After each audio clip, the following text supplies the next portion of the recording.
Okay, I guess I'm live now. The audience of one. Hey, you got to start somewhere, right? Uh, is the microphone working okay there, Vincent? Can you hear me okay?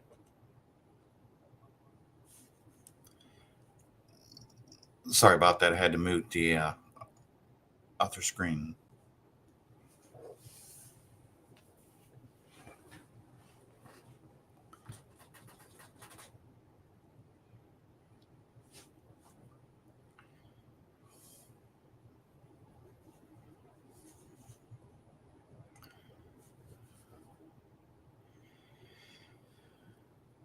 I wasn't sure about using this blurred background.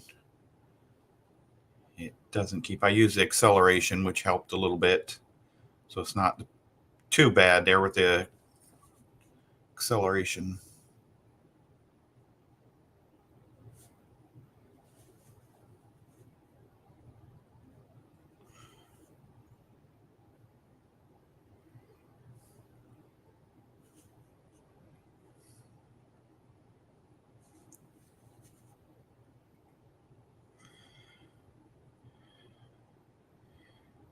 Hey, you got brothers on.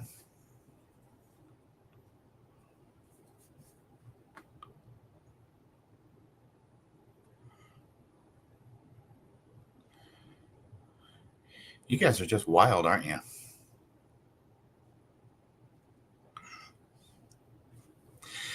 This is the first time I've used StreamYard, and I'm not sure why, but I have a delay in my voice here, and it's driving me nuts. I'm not sure what's happening.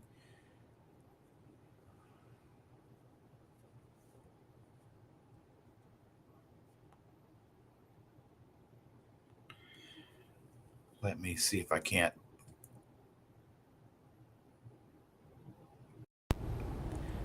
Okay, is that any better? No, it's not.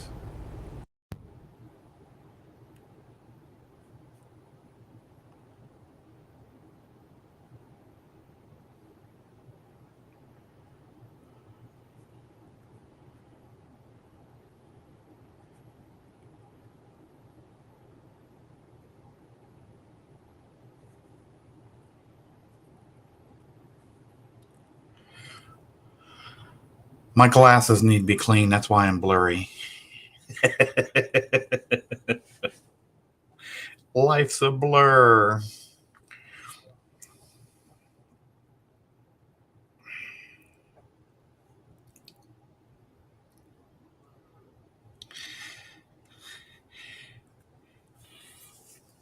Hey guys, those that have used StreamYard, do you have any idea why I'm hearing my voice like 30 seconds after I'm talking here? This is the first time I've used StreamYard. It's driving me nuts.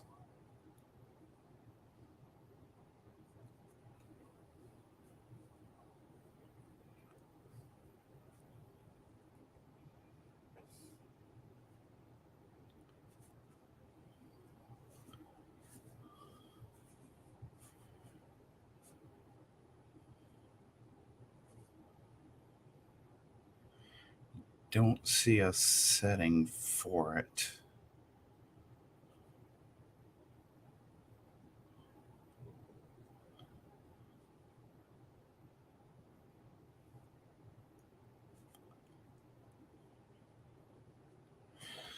Let me try to change microphones and see if that works.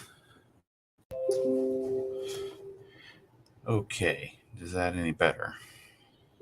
Let me try to change microphones and see if that works. Okay, is that any better?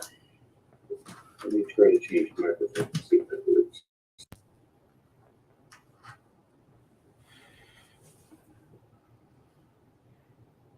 Okay, now, how about now?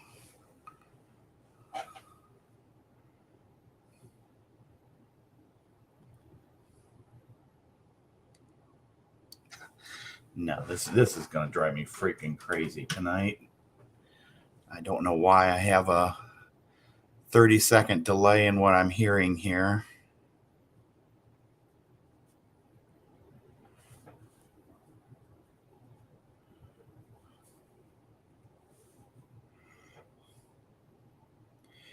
I'm glad it's sounding good there. It's not so much here. So let me just take my headphones off, since I don't need to hear anybody else right now unless till I invite somebody in. Make it much easier to talk this way without hearing myself in a 30-second loop here. I don't have it running in any other window, so that's not the problem.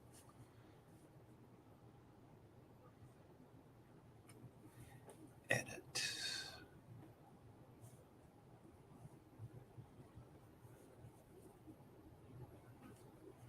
Yeah, I don't see the issue. Oh well. Anyway, let's get on with it. Thanks for the folks coming tonight. We've got a few folks watching tonight. Hey, folks.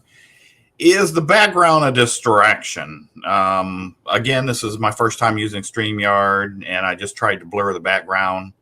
Is that much of a distraction for folks? If so, I don't know if I can get rid of it at this point, now that we've started, but I'll not use it in the future if it is.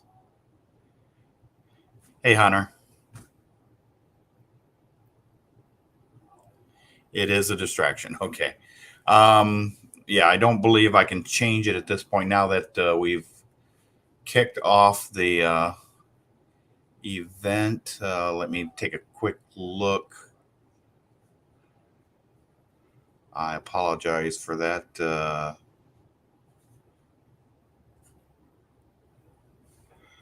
Let me check. Let's see. Virtual background. There it is. None. Okay. Better?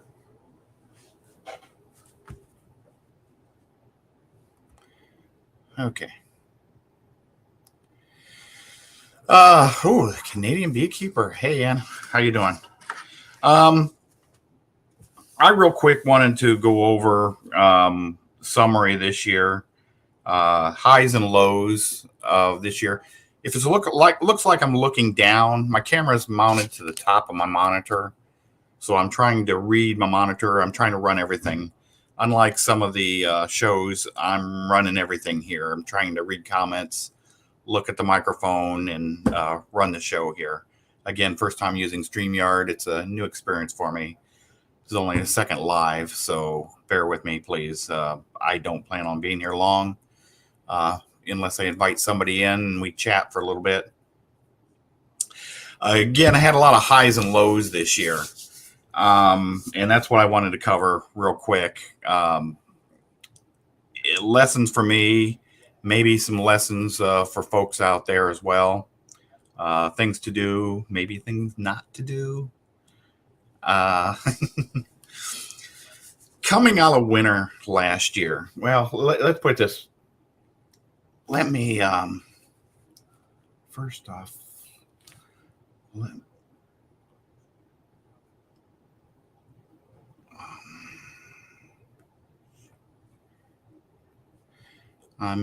Bear with me. I'm getting this here. Screen 3. Nope, that's the wrong screen.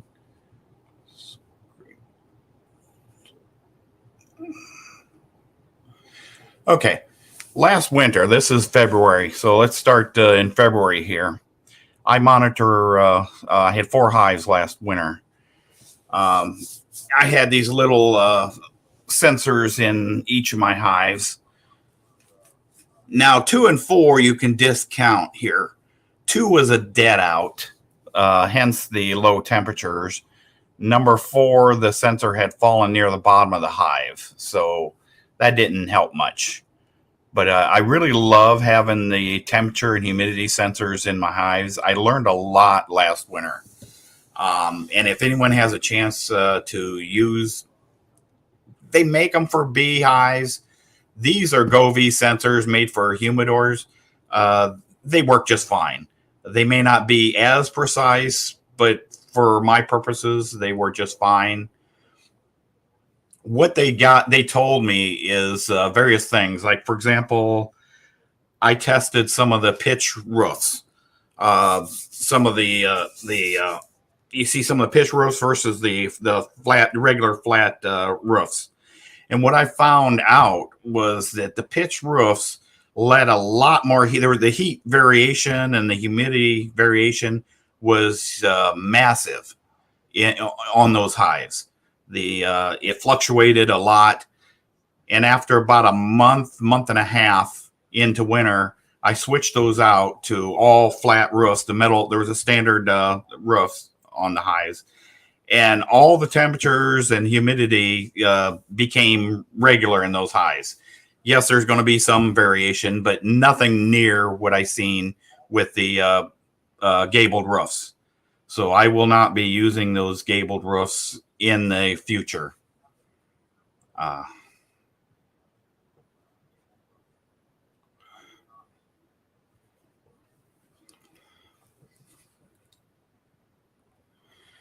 That was last winter. But another thing those things really were good at is when spring started this spring. I could see the temperatures inside rising. They got to like 95 inside each of the hives. I knew that brood was in there, which really was helpful. I could open up the hives, throw some pollen patties in the hives. Really had a fantastic spring for the hives that did survive the winter. They come out of winter into spring really thriving, since I could monitor and I knew where they were at the right times. So I do advise using. You can't, if you have a lot of hives. Obviously, you can't do that. It's not feasible. Maybe a few hives here and there, but it's for the few hives I had. It was invaluable as a learning lesson, as a learning tool. It was invaluable. Now, coming into spring, I made some major mistakes. Some people tried to tell me I'm stubborn. As you know, I'm extremely stubborn, set in my ways. I like to do things my way. I tried to get ahead of the swarms this year. I have all sassafras bees. They do build up a lot faster in the spring. So I tried to get ahead of it by doing early splits. The problem is I got ahead of myself. I did my splits too early. I started my splits in mid-April to late April. I did my splits. The problem I had, and I had tons of drones. Oh, there were just drones. My hives were packed with drones. Temperatures were up there. They were in the 70s. The problem I had is I did not successfully get queens back in my walkaways until probably late May. They just weren't. I just weren't coming back for whatever reason. I just was not successful, so I had to keep putting brood in those resource hives over and over. And like I say, it was late May, June before I started was successful in getting queens to start coming back. So that really set me back this year. Lessons learned. I am taking note of that. There were a lot of mistakes I made. When I started these series on the videos, I had told you I was going to try to film everything and show you the good, the bad, the mistakes I make, the successes I have. I didn't do that exactly. And I'll tell you why. Those of you on here that have YouTube channels know exactly where I'm headed with this. Is you get busy out in that bee yard. It is really difficult to film everything you're doing. It gets 80, 90 degrees. Heck, it could be 70 degrees. You're in that bee suit for a couple of hours. It's hot. I mean, you're just sweating. You're just sweating. Your glasses are fogging up. It is just difficult to work on a video and to film everything you're doing intelligently. So lot of what I did this year either just filmed and set in a can, if you will, or just didn't get filmed at all, just so I could get out there and get out of the yard. Expediency, like I say, it didn't work out quite the way I wanted to. So everything I'm talking about here, you may or may not have seen in some of my videos. A lot of it you probably didn't, for that reason. Like I say, those of you that have channels know exactly what I'm talking about. I missed the part of the hunting flow this year. It cost me, because I was so focused on the preventing swarms this year. I was so focused this spring, I missed the beginning of the flow by at least 2 weeks. The hives got honey bound. I had to solve that problem. And then by the time I've got my supers on there, there was only a couple weeks left of the flow. And by the 1st of July, it was over. 1st of July, 1st of June, somewhere in there. I lost track of the days now. But it was over. Just, I mean, that fast, it was over. The spigot turned off. And then I made a series of additional mistakes. We had enough flow coming in during the summer. There really wasn't much of a dearth. There wasn't enough to collect honey, but there was enough coming in to feed the bees. If you pulled out a frame, you could see the wet nectar, the fresh nectar in there. But it just wasn't enough to collect. But the bees were being fed, so there was just enough coming in during the summer to feed the bees. There was no robbing at all during the summer. So I got complacent. In late summer, I was up to, well, let's backtrack here. Coming out of winter successfully, I only had 2 hives left coming out of winter. And they were big hives coming out of winter. By midsummer, I was up to 11 hives. Then in midsummer, late summer actually, I really wasn't paying attention. And they started to swarm on me. We're talking August, September even. As late as September, they were swarming. I mean, swarm after swarm. I mean, every time I thought a hive was done swarming, I would go out there and half the bees would be gone again. There'd be a new queen in there. I'd mark the queen, and I'd go out there a week later, and there'd be a new queen again. So the hives, not all of them, several of the hives just kept getting smaller and smaller. The hive beetles got in there. Didn't have a lot of larvae, didn't have a lot of that issues, but there were a lot of hive beetles. And then the robbing started. Again, I missed it, not being out there every day. I missed the robbing, lost several hives due to that. So now going into winter, I'm 4 hives again. So going into winter last year, 4, coming out of winter 2, up to 11, back down to 4 again. However, these are really 4 really full hives. They are really overflowing with bees. I did several combines on them. I hope to learn from my mistakes. Will I make mistakes next year? You bet I will. Absolutely. I will absolutely make mistakes next year. Yes, we all do. I will try to keep those to a minimum, but we're human. I had trouble with having enough equipment this year. I was always, every time I turned around, I was short on equipment. I was out there buying equipment every time I turned around. I bought a lot of equipment this year, and I'm trying to rectify that. I'm buying a lot of equipment over the winter, trying to get ahead of it next year, so I'm ready to go next year. So I'm ready for these splits. I'm ready. I don't know if you can ever be ready. I mean, those of you that have a lot of bees, you know exactly, you know more than me on this.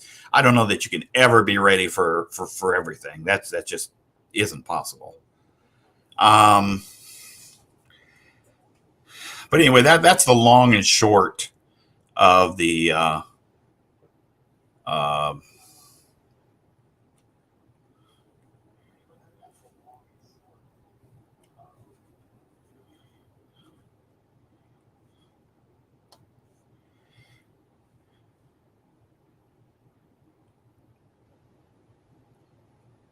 yeah, and yeah, I agree that Brian, he's a busy guy. Yeah, he probably. I'm sorry if I haven't been reading all the comments here. Again, to run everything here, it's for me. I'm an old man. Okay, um, it's hard to catch everything. Yeah, he probably could help with this. No, I don't plan on going live every Friday. Uh, I just periodically want to pop in, give updates. I like doing the videos, and I plan on doing a series of videos coming up this winter to help other beekeepers doing videos.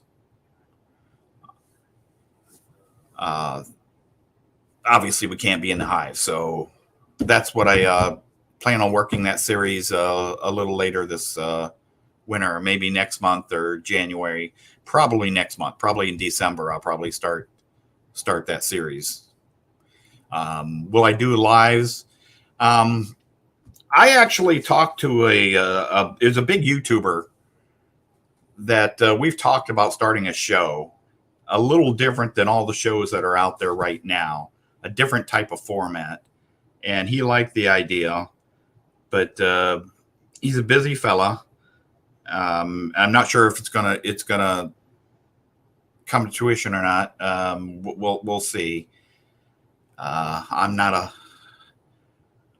big on this, broadcasting stuff. I'm not a real, I don't want to say, I'm not a charismatic type of person. I'm not a type of, I'm not a Brian or someone that can get on here and talk for 3 hours or someone like that. But I like to share a little bit. I don't mind sharing what I've learned, the mistakes I made. I love bees. I love doing it. I love. Um, I'm newer than some, older than others in doing it, and I love passing along what I've learned and helping where I can. And yes, I am extremely opinionated where I am, but there's a lot of ways to keep bees. So we all can do it different ways and be successful in that.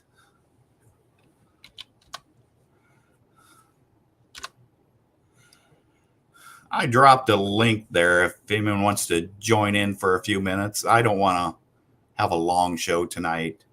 I'm a little under the weather. Actually, I even took a COVID test today. It was negative. Knock on wood. I have not had COVID yet. Had a real bad flu starting Christmas Day last year. Oh boy, that was a bad one. But this is a bronchial type of thing. And you know what? Honey. I take a spoonful of honey and I feel so much better. You got to love it, don't you? Having that available.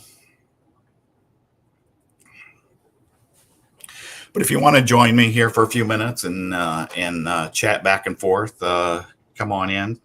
So I don't have to do all the chatting. I really like that. My throat's not doing that great. So,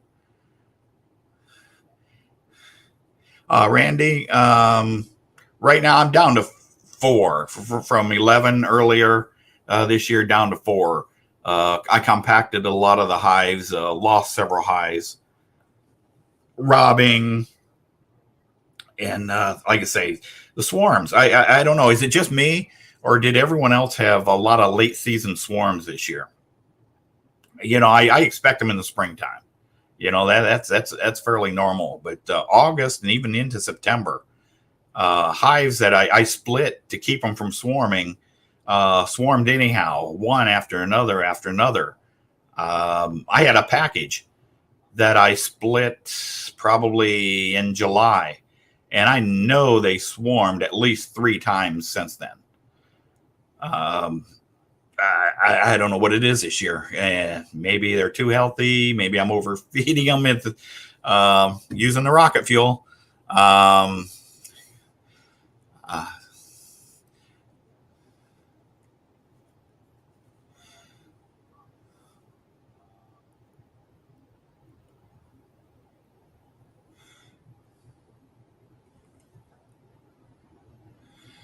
Yeah, go ahead and join in if you want. Go ahead and click the link there if you want to join in. And I don't know if this will work or not. I've not used this before.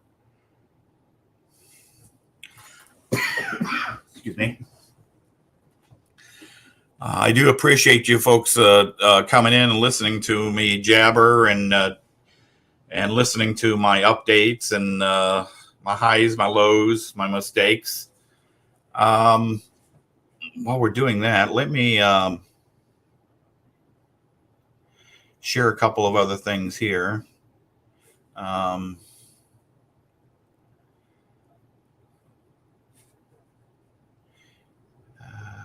Share screen.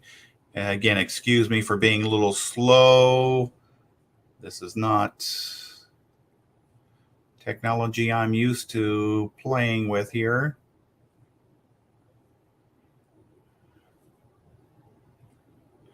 Okay, this is my demo this year. This is what I plan on doing a lot of next year with my splits.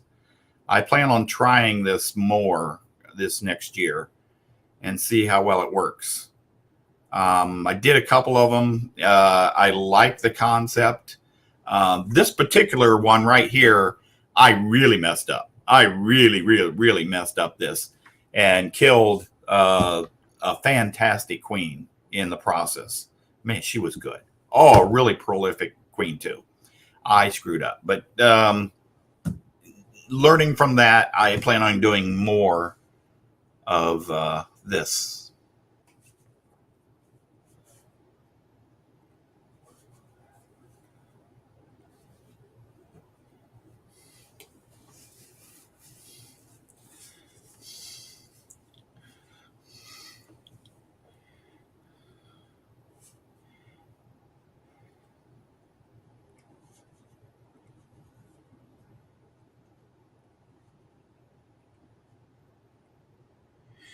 And there is my new business card. I'll be passing out the Hive Life this year. Just got those in this week.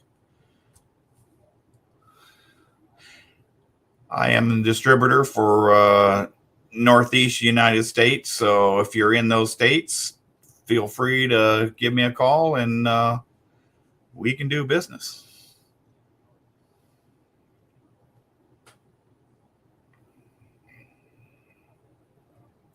Okay, enough for the shameless plug again. So no one's going to join me tonight, huh? No one wants to join the stream tonight?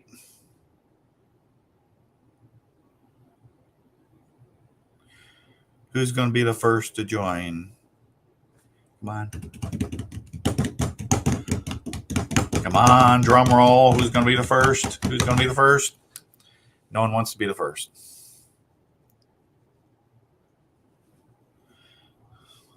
Okay. Well, if no one's going to join me here, what do we have? Well, we're down to 8 now.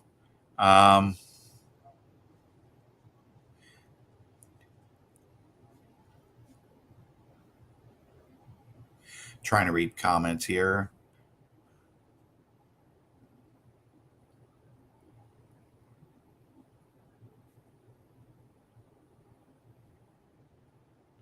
Yeah, Randy, you might be right there.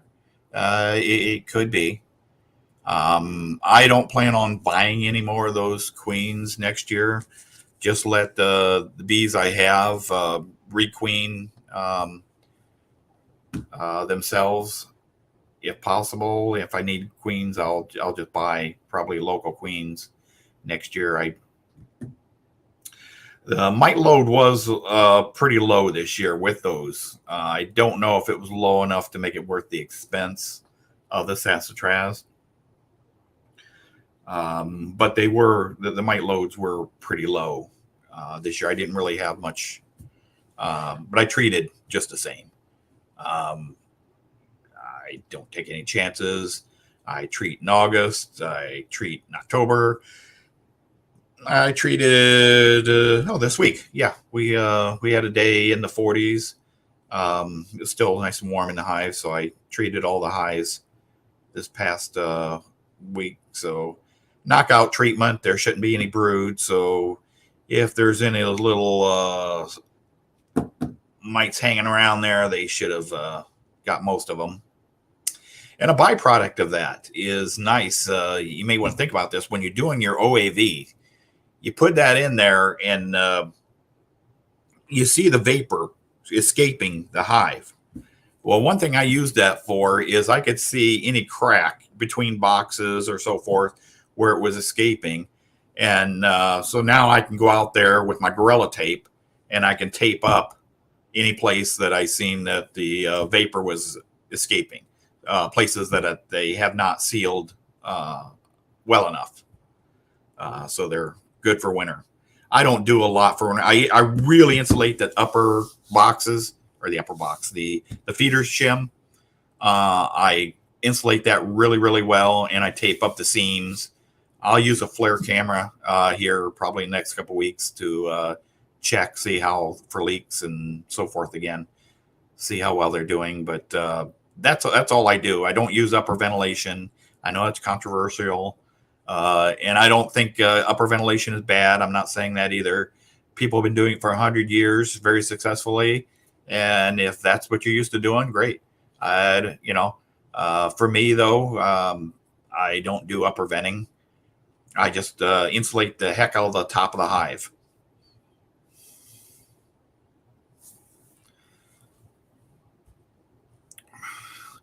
Yeah, you got the flu too, huh? Yeah, like I say, I've got some bronchial thing going on myself here. Like I say, I did take a COVID test today and it was negative. So glad of that at least. But this is no fun either.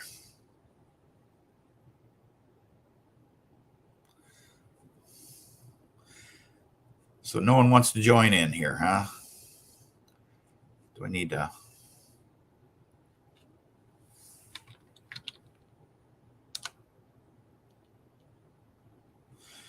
Post that link one last time. Give you one last chance here.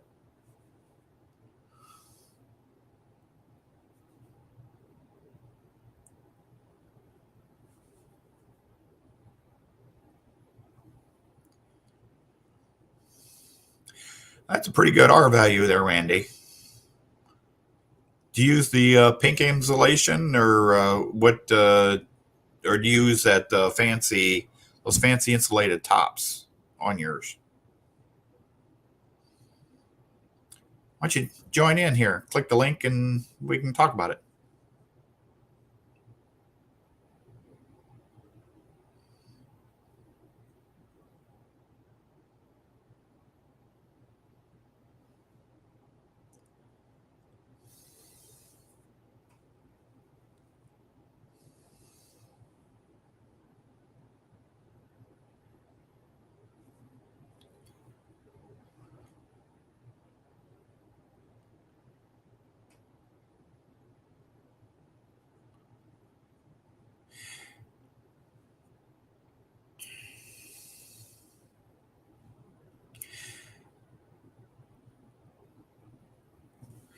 Hey, Chris. Yeah, that they can swarm in a hurry. They can build them swarm cells. Definitely.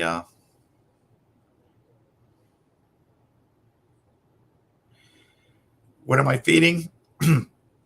Right now on half my hives, I have got sugar bricks, but what I have is I've got the Apis control mixed in with it. In the liquid when you make the vinegar and everything in it, I mix a little bit of the Apis control in with it, and the bees are going crazy in that. They're loving that. In the other two hives, oh, let me grab it here. In the other two hives, I am feeding fondant, the Hive Alive fondant. Now, that brings up a good point. Some misconceptions. You can use the Apis and Hive Alive. They're not competing. They're totally separate products. They do two totally separate things. They're not competing products. So I do use Apis and Hive Alive both.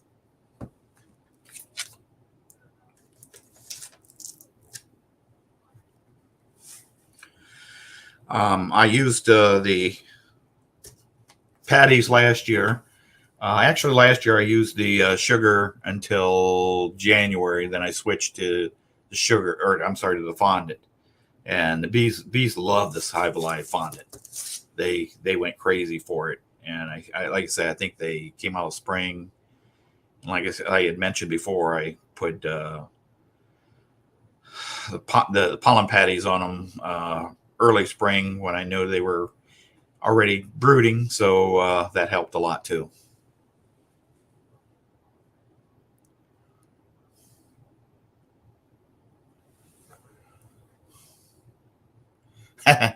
No camera.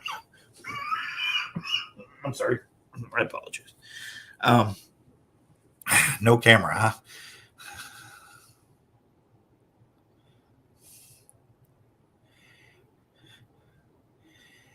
Hey, Vincent. Sugar bags, okay. Is it getting a little cold down there for the sugar, or for the sugar water, or does it not get too cold for sugar water down where you're at, Vincent?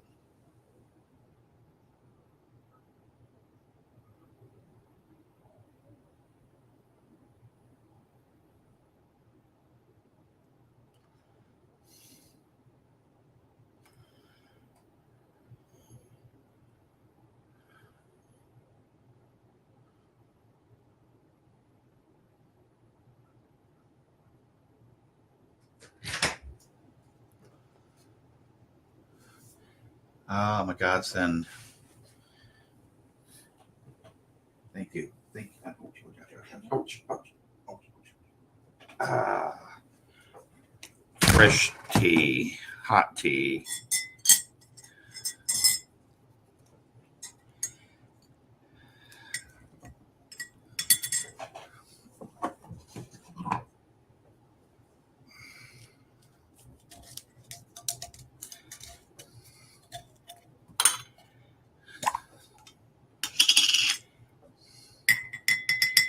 Of course, you need honey in your tea. What is tea without honey?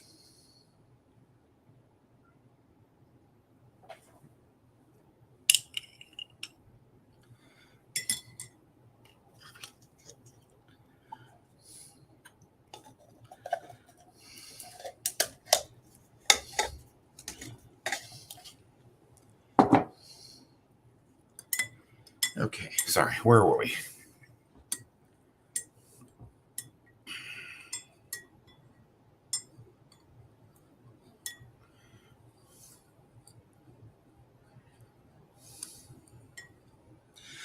I spent a lot of time in Montgomery down there in one of my jobs.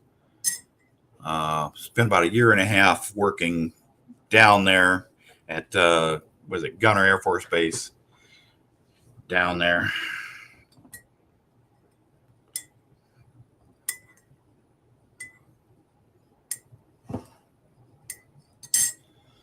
Oh, who do we have here? Oh boy, we have a special guest here. Let's see if I can't bring him in. See if I can figure out how to add him. Hey, Charlie. Hey. My very first guest. Yeah, let me. There, where we go. Had to cut my microphone off. Yeah, you good? Can you hear me? Yeah, you're just fine. No, there was some You're echo. my first guest. You're my first guest on StreamYard. Yeah, I was on another beat chat that I usually am on Friday nights with a local chat. So I figured, well, come out on yours. What? Okay. So how is everything in Ohio as far as the weather goes? Are you hearing a delay when I talk? No, you seem to be fine. Okay. It's coming to me. It's coming back like a 30-second delay. Now, when I jump on your thing, the original window, I have to shut the volume or shut the volume off of that. And then when I come in on this screen, everything's fine. Hey, Randy. Yeah. The other one is, I've got it off on the other screen. Okay. That's all I can tell you. So what's it like out in Ohio? Is it snowing or is it just cold? It's cold. Let me bring up the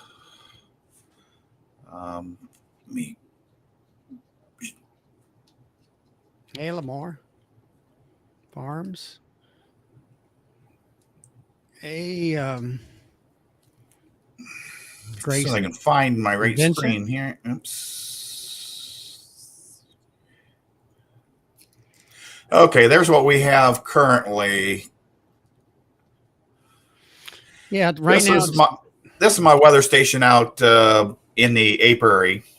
Yeah, I've seen that video. It's today it was windy. It probably got like 15 miles an hour wind. Actually, I think one of mine was showing 21 miles an hour. Mm-hmm. Yeah, it was. Well, right now it's 36 degrees. I think it was maybe 45 today and sunny though, but it wasn't quite as windy. And yesterday was quite windy. Let's see if I get my camera straightened here. And so I went out behind I guess, let's see, what was it, yesterday? I believe it was yesterday. I went out there and the hives that are past my barn, I had to put, I have carpet I use as windbreaks. And I just lost. Can you hear me? Can you hear me now? Yeah. Okay.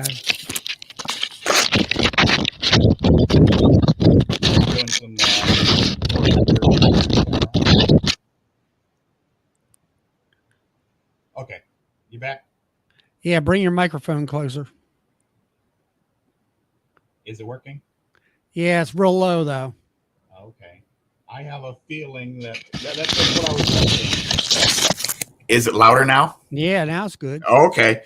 So this microphone, that microphone was not working. Is it louder now? Yeah, now it's good. Okay. Now I hear the secondary thing. That microphone was not working. Is it louder now? Yeah, now it's good. Okay. Now I hear you need to cut the. That microphone was not working. You're getting the echoey effect now. You need to cut the.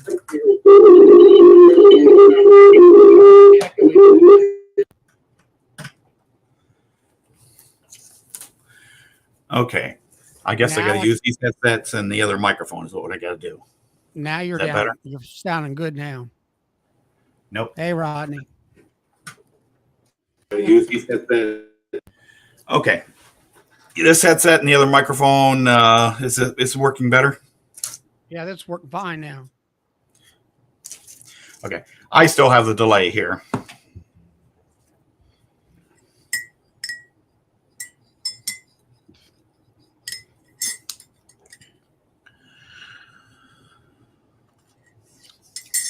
So, what's happening in your world there, Charlie?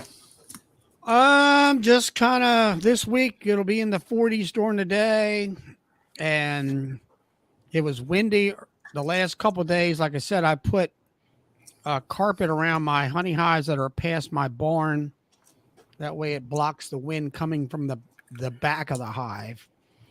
And it was not quite windy today, but it was quite sunny, but it was maybe 45 degrees. And I really didn't get up to check to see whether the bees were flying. And I just put out a video. I actually did a premiere. It was my first time ever doing a premiere, and of on YouTube. And let's see, I think it was Vincent showed up, and Lamore Farms showed up, and about three or four of us. And I don't know whether 6 o'clock is good for everybody. I mean, for me, it's got to be after 5 as far as work and everything.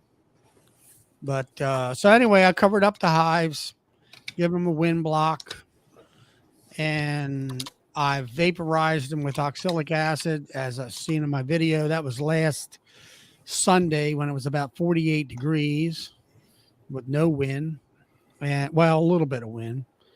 And then next week, it's supposed to be getting them back up into the 50s during the daytime. So that'll be nice. And so that's about it. It's kind of winding down as far as the bees. Yeah. The last time I looked in there was all kinds of brood in all 3 stages. And one thing I did do is, I call it a back rack. It's a rack that I use in behind my main line for my mating boxes. And a lot of times at the end of that mating season, I'll turn the 2-frame mating box and it'll grow into a nuke. And so here, I guess it was the beginning of this week, the bees were kind of in, and I just ratchet strapped the box together and carried it over to the main rack that's right behind the building here, so they have a wind block. So it's been working out well. I've got at least a week's worth of weather where they are going to be naturally kept inside. So when they do come out, they'll reorientate to their new surroundings, which is only 20 feet move, but that's actually how it really works. A lot of, you can move bees in the same yard. And if you do it in the summertime, just lock them up for 4 days with screening, as long as you give them plenty of ventilation and some food for those days. And then most of the bees will lose their memory of where they live, which is the same thing happens in the wintertime when they're inside their house or hive for weeks on end. That's why they come it doesn't take long for them to lose the... Yeah, they have to reorientate.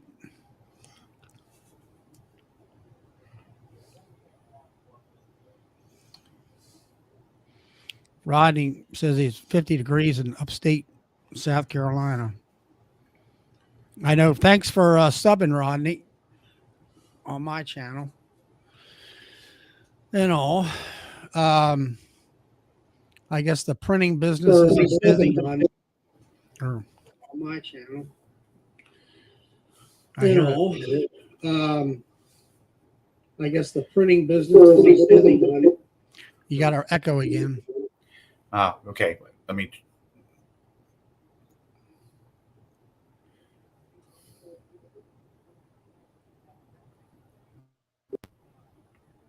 Okay. Okay. How's that? Yeah, it sounds good to me. Hey, I think I got rid of my echo here as well. It's a learning experience. Yeah, I've never done it myself yet. I've been thinking about it, but I would thought I would do it maybe like Lee and Bob would do it on a weekly basis, but sometimes I just don't really have that kind of commitment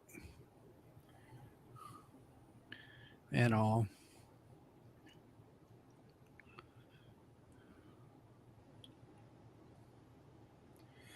Yeah, I'm still testing, trying to get this working.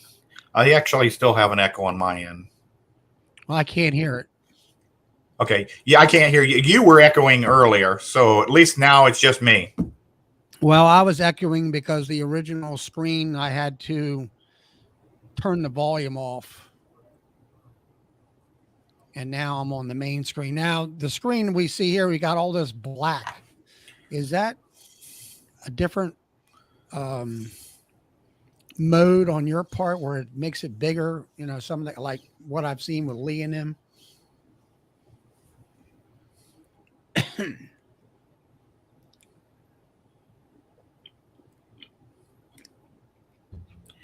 Bigger. What's that? I don't know. It's like there's a lot of black on top and bottom. You know, usually Oh, the screens or the video screens of each of us are bigger. There it goes. There's nice.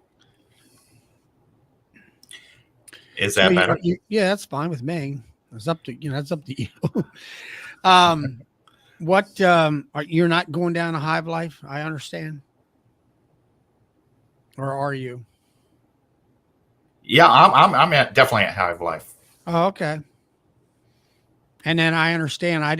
I listened to Cayman last week. I guess it was a little bit, but maybe I missed it. They're sold out of tickets and everything. Yeah, that's what I understand. Bob didn't get his tickets, from what I understand. Yeah, well, he I think he was banking on some other folks getting tickets for him, and it didn't go through. So, oh well. I got mine back when they first opened up. I guess what was June, July, something like that. Yeah. So same here. I wasn't going to wait. I got Last year I didn't even know about Hive Life until probably this time of year. Yeah, I found out about it, and well, I knew about Hive Life year number one, which was 2020, and that was COVID, and it was in right outside of Nashville, and it was like, well, I'm not going to get sick. And 250 people showed up, I understand, and 3 vendors. And then this year I went to it, and it was 900 tickets were sold and 35 vendors. And then now we're talking 1,600 people, 1,500 people as far as ticket sales, and then 90 some vendors. So it should be a rocking event and all. I enjoyed it a lot. I haven't been to EAS, but EAS maybe had 6 vendors this year, and I didn't go because the price was they want, if you go for the week in classes, it's $335 a person. Wow. And what turned me off is I went to try to get motel rooms, and where they were holding it, I mean, it's, to me, it's not a destination place as far as I'm concerned, but they wanted anywhere from, it's up at the Finger Lakes, and they wanted anywhere from $250 to $300 a night for a stay. And I'm like, ain't no way. And I was trying to make a little vacation out of it. I did go up for vacation anyway, stayed away from the main towns, and we seen all the different tourist attractions.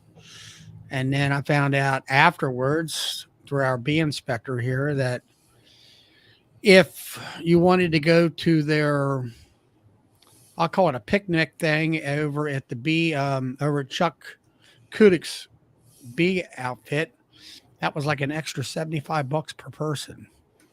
And of course, I happen to know Chuck, and I was there prior to all those people arriving, and I made my video there and checked out Chuck's operation and met Octavia, who runs his southern operation down there next to Bob Walker's place.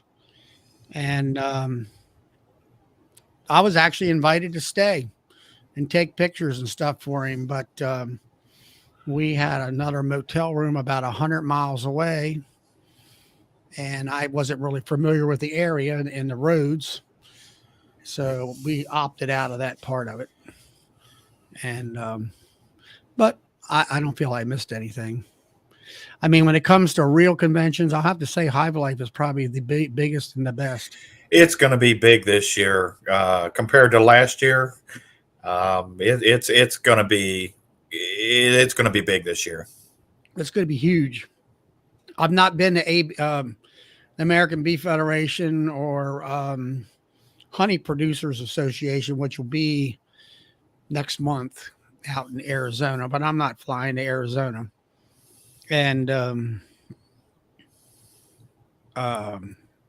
I was at Knoxville in 2019 at the Honey Show. It was the local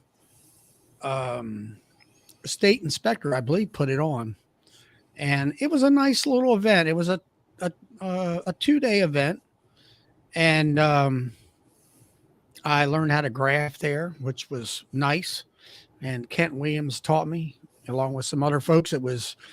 That's the one thing I like about that show versus Hive Life, is that I like the small, intimate classes where we had maybe 30 people in that class. We formed 2 lines, and everybody got a chance several times to graft and learn how to do it and get shoot, 5 minutes I was grafting. Might not have been right size larvae or the right age, but it was live demonstrations. And they had other local folks talking about different topics and stuff. And it was, it's relatively small classrooms. And that was nice. The way they have Hive Life where, they got the big picture screen and you're kind of like in that big auditorium style mode. It's okay. I like the smaller classrooms better visibility and stuff like that. Hopefully with the newer, with them expanding into the other rooms, hopefully the rooms won't be as huge, and sound system will be better and visuals will be better. I'm going to enjoy the trade show probably the most of all. I've lost you.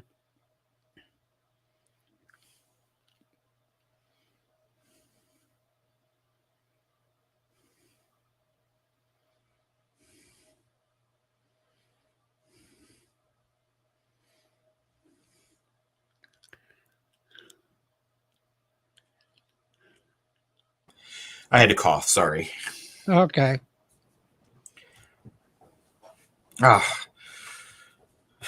Not feeling good the last few days. You been sick?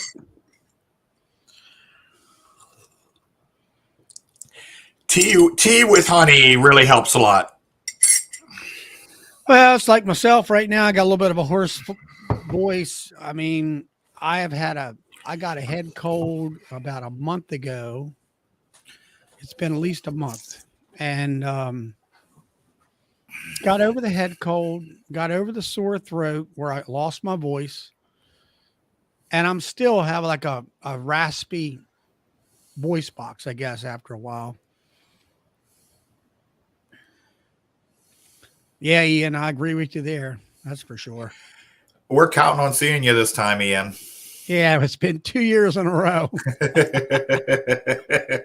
Hopefully you won't, stay. I don't know where you're getting your COVID so much. I guess traveling to these other big conventions, I guess, but maybe we all need to wear a mask. I'm not sure.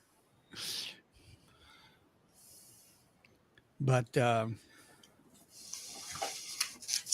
anyway, that's what's happening here. I'm kind of glad that things are slowing down. As far as, it's like Ian said on, I think, the chat last night or whenever night, 3rd time now with COVID. Yeah. Are you getting that from those conventions you're going to, Ian? Luckily, I haven't gotten, as far as I know, never have gotten COVID yet. No, I haven't either. Which surprises me because I have a lot of customers here. Yeah, I have a laser engraving business here, and I have customers coming and going all day, every day, and I've never gotten COVID. Well, it's the same way with me. We have a lumber, um, just keeps going around. I don't know. I have the same thing here. I mean, I'm outside though, but I have a lumber business and people, I had a dozen people here today in and out grabbing stuff. And so far I've been, lucky.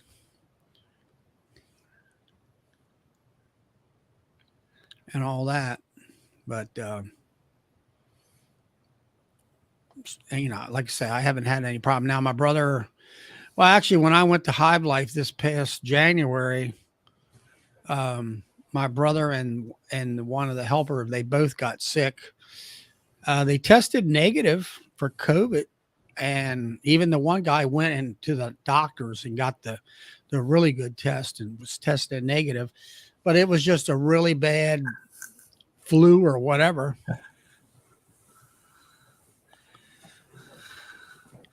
Hey, Bob. Yeah, all that testing. Yeah, it doesn't hurt to test. There, Ian. Doesn't hurt. Yeah. Again, I took a test earlier today. I failed. I failed the test. Is your operation outside? Well, the mill is actually in a building, but it's open. It's not enclosed. And then we have another building that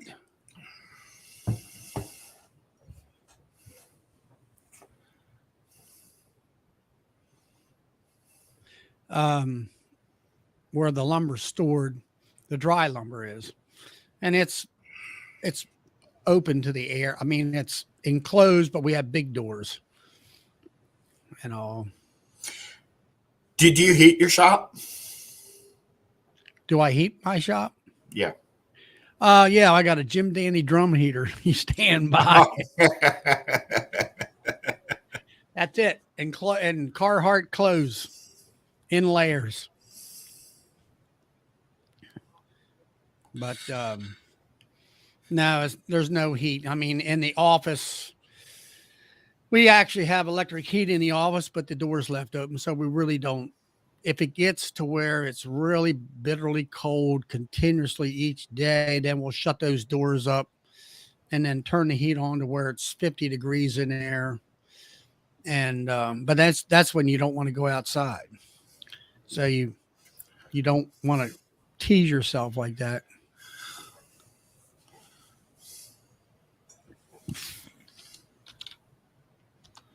Yeah, I would say so. I think a lot of it is, it's like back in when COVID was around here in Maryland, they shut everything down, and we kept on going because they considered us essential. And our home, we cater to the construction, the home user. And I had one guy come up. He says, "Yeah, I'm going to the sawmill." He says, "I don't have to wear a mask up there," because we just never implemented that. And but back then I told him, I said, "Look, stay 10 feet away or 8 feet away, and we're fine." And hey, Bob, how you doing?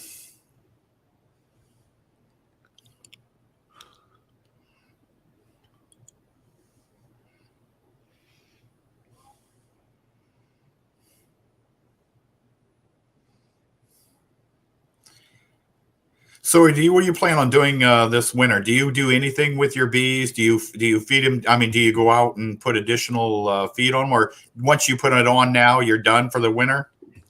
Yeah, I know.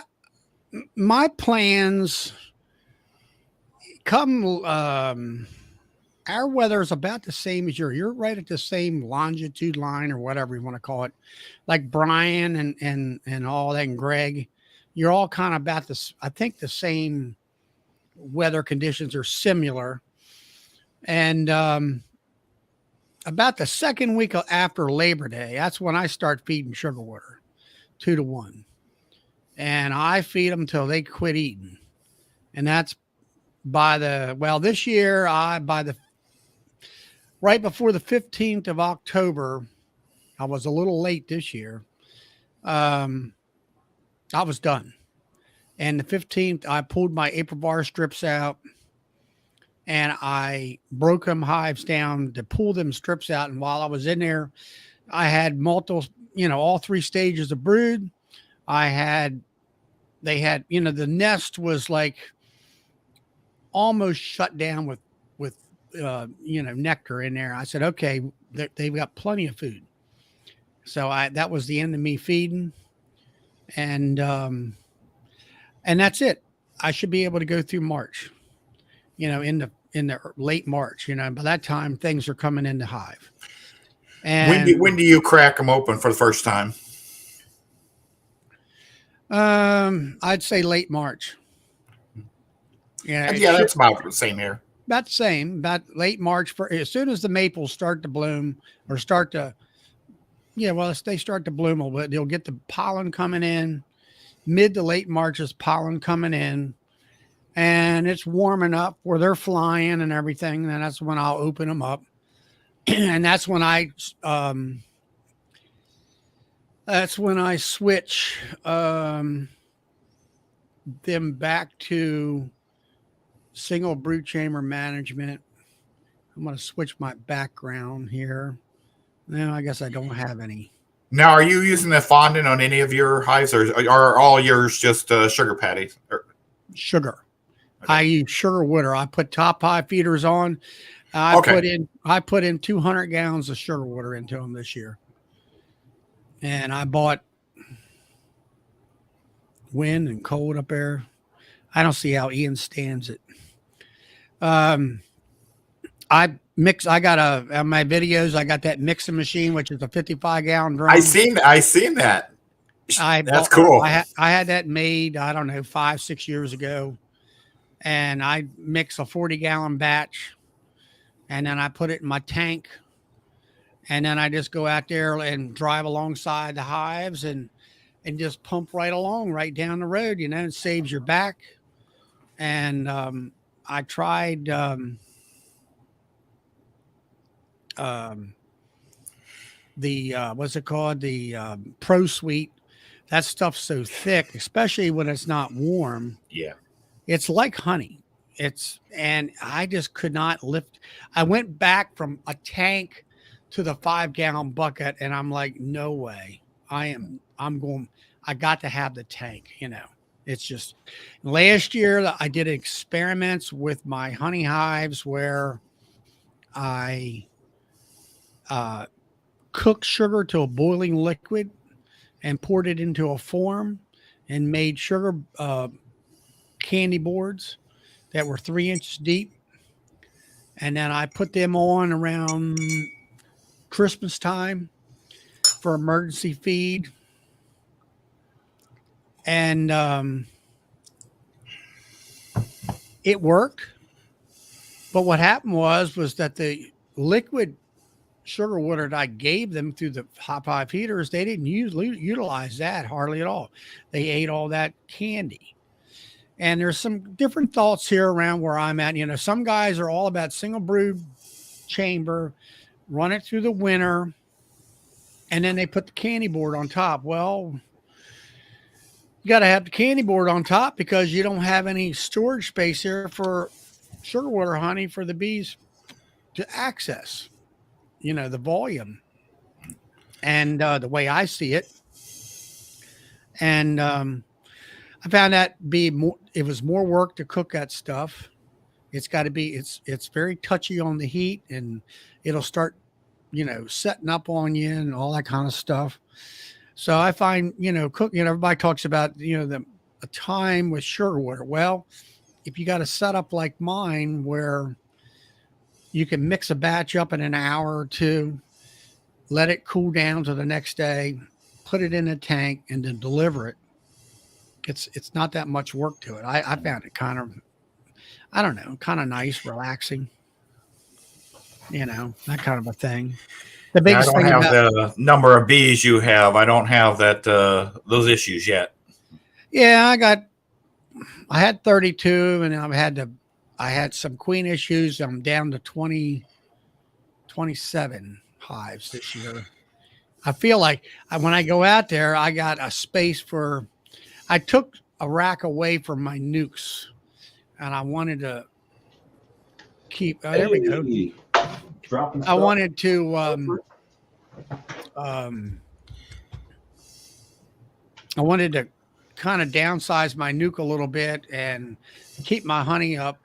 And so I did 12 honey hives and I got 20. I have enough space for 20 nukes instead of 25.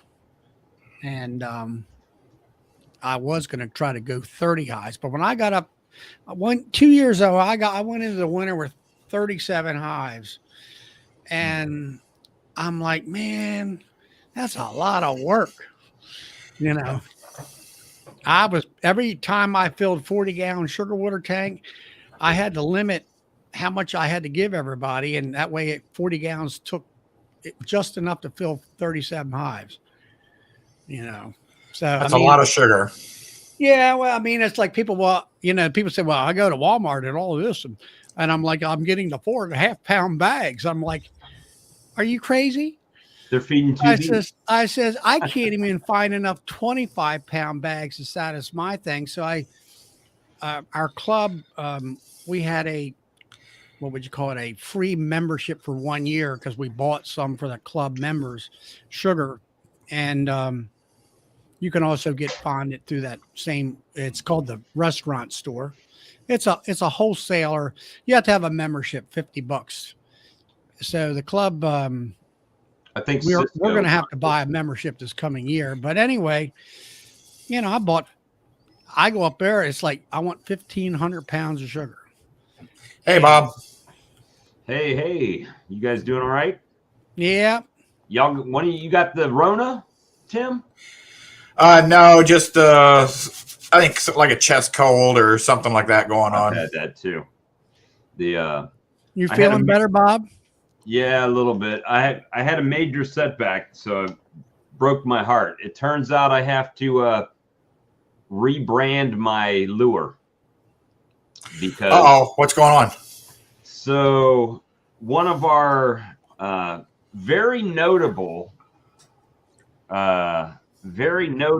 beekeepers on YouTube has a store, and they have a lure named Swarm Wrangler.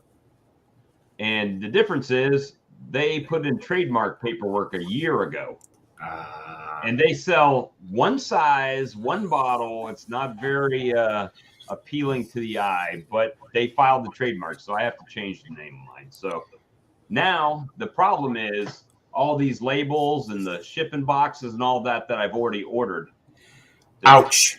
Yeah, so now I got to reorder all that stuff and relabel and redo stuff. So, but it's, hey, I'd rather find out now before I sold $1 million worth of stuff and had to pay them, right? So spend a few $100 and redo. Were they nice about it? They never said anything about it.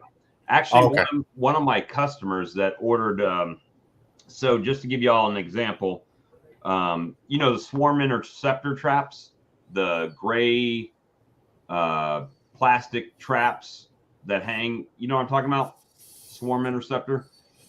So my swarm lure is going to be in every one of their swarm traps. And he actually found it somehow. And so I searched the trademark registry, and they said, and it sure did come up. So I'd have to rebrand. So it's all right, because now I'm going to file a trademark on this one right out of the gate and just go ahead and save it. So I had to go back to my artwork guy and pay him to make new artwork. And then I got to get new labels and everything. So it's a setback, but it's only a labeling setback. And luckily, the only people that got it in the bottles with the old label are friends, right, from the YouTube channel. So just have to work. Do you have to make a new little cartoon character? New everything. Yep, because his bottle had not the same guy, but it was a bee with a lasso and all that whole deal. So yeah, it's a thing, but it's okay. It's okay. We'll figure it out. But I've got some neat stuff in my mind brewing right now. Did you guys get a notification of my premiere video today? I didn't, that I'm aware of. Yeah, but okay. I've been busy all day. Matter of fact, I saw Tim's. I put the notification, and I got searching along on the internet and didn't even see the notification, didn't hear it. And then when I did see it, I came over and then shared it out. No, I mean, I did the first time I did where you went through TubeBuddy and you do the premiere thing, you know, and tell Right. what time and all. Now, does that go out to your subs? Yes, because it's supposed to go out to your subs. But even when we go live, it kind of ramps up. They get it once you hit live, they're getting it, and they're supposed to get notifications 30 minutes ahead of time. Yeah, because I did it. But you got to be online. I miss a lot of them just because I'm not online. Mm-hmm. No, it came up on my phone, but I did it. I mean, the middle of the day today to actually activate it. Randy, Yeah. I can't drop the name, because if I drop the name, there's a chance somebody will steal it, and then I'll have to redo everything. It's costing me too much money. Right, Randy got my thing. Okay, cool. I was just wondering. I mean, I did it at 6 o'clock. I didn't know whether that. I mean, I only had about 4 folks. I was wondering whether, you know, I'm sure timing is always an issue, but it's like Brian up there in Ohio. He does one at like 1 o'clock in the afternoon, and I'm like, I'm working. You know, I can't. You'd be surprised, because when I used to go live at lunchtime, people would jump on, and it might be 10, 15 people would be watching at lunchtime. Yeah. So, and if Ian went live at lunchtime, it'd probably have 50,000, you know. Yeah, there's a big difference. You have a lot of followers. Well, I'm almost up to 500. I got about. Yeah, I'm just a couple behind you there, Charlie. Yeah, I don't know what it is, like 92 right now, 492, something like that. Not really sure, but I'm still struggling to hit that 500 mark. We're not in the big leagues like with Bob there. Yeah, no. It slows down. I don't know. I mean, I put out down. good content as far as I'm concerned. I'm just trying to figure out how to promote myself per se. So I tried the pyramid thing, and I figured, well, 6 o'clock, but a lot of folks are, you know, at supper at that time. I almost canceled this tonight. I wasn't feeling good at all. Took a couple spoonfuls of honey before it started. Man, I tell you what, it clears you right up, at least for a short while. That honey really clears you out. I had a guy just message me and ordered in Maryland, believe it or not, he ordered 8 pint jars. So now I've got to wrap them up and mail it. He buys honey from me all the time, but I'm like, do you know how much 8 glass pint jars are going to weigh full of honey and shipping them? I said, just be ready for the shipping bill. That's all I'm saying. So I wonder why he buys it from you and he's in Maryland. He's just a friend of mine, so I guess he feels like he's supporting me. Okay. And I'm glad he does. You know, that's $120 worth of honey right there. I'd love to do the honey swap at Hive Life, but I just don't have enough honey. I didn't get near enough this year. Probably next year. This was definitely an expansion year for me. So. Well, Spanky, I see your comment there. Me and you are going to have to get together, and you have to explain how to do all that to me. Well, I got my Carolina Reapers drying out over here. They're getting ready to go in some honey here soon. So that'll be interesting to see what they do when they're dry as compared to using the wet blend that I was doing. Yeah, you can run ads on YouTube if you want to pay to get people, or you can just do it the cheap way and go through Fiverr or somewhere where they say they'll get you a bunch of subs, but they're probably not interested in your content, so they probably wouldn't actually watch it. You would just have the number, you know. So who would that be? Fiverr. They have their services that you can buy subs. However, they're not quality subs, right? So if you're growing slow and there's people finding your content, then Yeah. they're going to watch your stuff. Having the numbers and them actually watching your videos where they count, that's where the difference is. No, I mean, I don't. I mean, I just go as I'm going, type of thing. I just. Right. Are you doing anything with your bees anymore, Bob? No, not really right now. Just I got to hit them with OA. Of course, I got a lot of stuff going on around here. I had a driveway that washed out in a flood, so I had 3 dump truck loads of dirt were dropped the other day that now I've got to spread out and everything over there. So I've just got a ton of work to do, and trying to get that all ready. And but with the bees, I got to OA them again, and really not much. It's just that time of the year, right, where they're just going to do what they're going to do. Bob, you need to take it off the shelf. Oh, what, the bottles or the Apis? You can't even see my bottles with this configuration. You can't see them. Yeah, your head's blocking them. You trying to say I got a big head, Tim?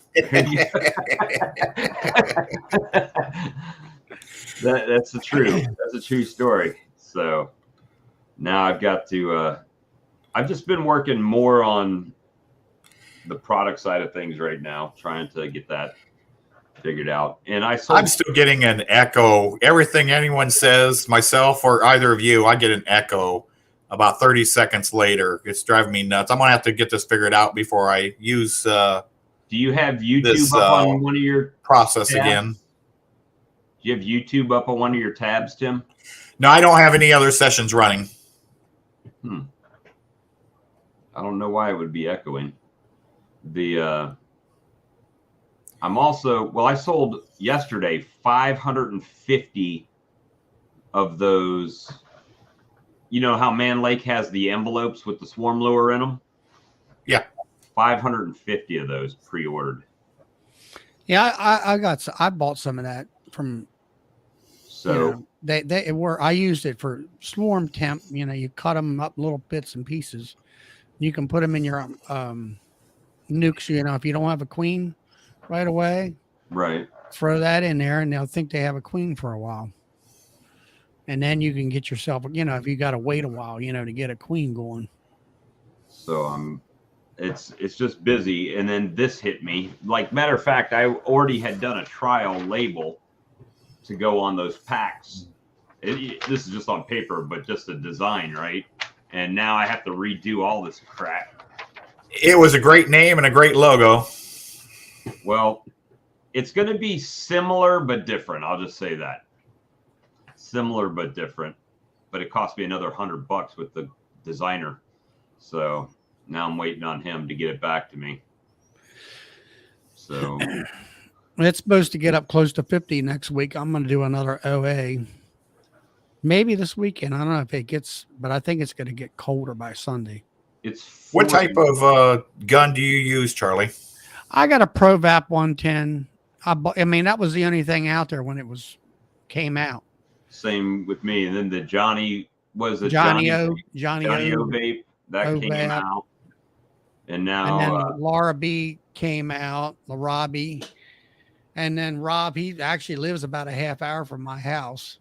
My mentor still makes his own. And I look at all those different, ones they use a torch on and all that, and I'm like, why? Well, it's getting to affordable now to where you can buy something that's decent. I think JC Chrisman actually made his own, and he's got a thing on there on how to make them where you can order. I think he has a butane one. He had a video on one time, but they had one where he showed how to make, or someone was showing how to make them with parts you buy on Amazon, where you plug them in and it's got the same controller that they're all using and all that stuff. And I think it was like $100 in parts, but then you got the labor. which is where I'm like, you know, Labor is not so bad. It's the fact of the knowledge of electronics. You know, right. it'll be my luck where I'll plug in the wrong something or another and burn the darn thing up, and there goes $100 a parts right out the door Yep. and all. And so I, you know, like I say, I know you bought ProVap. I bought a ProVap. I went ahead at Hive Life this year. I got the plunger, and that really works nice. And I got it set up where it's pre-measured, and anyway, that works good. And it's just like on the video where I made, you know, I had this board, and I went out. I forgot about it here last week, and I went back to my storage area, and I got the two boards that I used to prop the thing up with, and they would always fall over and stuff. And I got to thinking, I was walking across the yard, well, if I cut a notch in there, it won't slide sideways, you know, it'll actually hold it. And I went to the shop there where the bandsaw is and cut them notches out real quick. They work great now. That's the toy I want. I If don't know you if I don't, can if afford you it. don't, I'll tell you this way: if you don't have one like that, you know, you don't have a ProVap or at another corded model, and you're starting out from fresh, that's what I would recommend. Spend the money and get it. Now he's talking about. I just seen the ad in Hive Life thing. Is something about. What is it about? You can't drain your battery down too low; it'll ruin the battery. Yeah, the new one has a sensor on it to keep it from doing that. Yeah, but I The mean, one you're actually buying now. yeah, but I didn't understand that part of it. What draining your battery? It hurts your battery. If you drain your battery too far, it'll hurt your battery. Hmm. And then, well, the batteries. I mean, it seems like a very nice piece of equipment, but it's like by the time you add the batteries on it and the battery chargers, then maybe your price has really gone up. I don't know. Yeah, I see Spanky. Yeah, I've got a bunch of those batteries already because I have those tools. Right. Spanky is when you're doing shorts, is that only with your I got like a Shorts are like Android cell 60 phone? Yeah, I know, but you know they can use on your Android phone or your iPhone. I think you can do it from your desktop, maybe. I don't know. One way to find out. Let me see. You mean where you can cut and paste type of thing, or you know? Yeah. So when you're doing it on your desktop, it doesn't give you an option to do in a short. It just says upload video. But maybe if your video is only 60 seconds, maybe it automatically goes to short. Well, that was one thing I have noticed in my videos that if you like, I put the one about the tank, my sugar tank. It was only 5 minutes, and that seemed to go over a little bit better than my 9 and 12-minute videos. What I found over my time being on YouTube, it didn't matter how long the video was. When you go to analytics, they watch about half of it. Yeah. So that's the thing with the lives. When you do the lives, you may only have, I don't know, we got 15 watching right now. So, but the longer they're here, the more watch time you have. So if it's like if you have monetization set, we're not running ads in the middle, but when they come in, they'll catch an ad, right? And have to skip it or whatever. But you're getting those watch hours that you need for when you're monetized.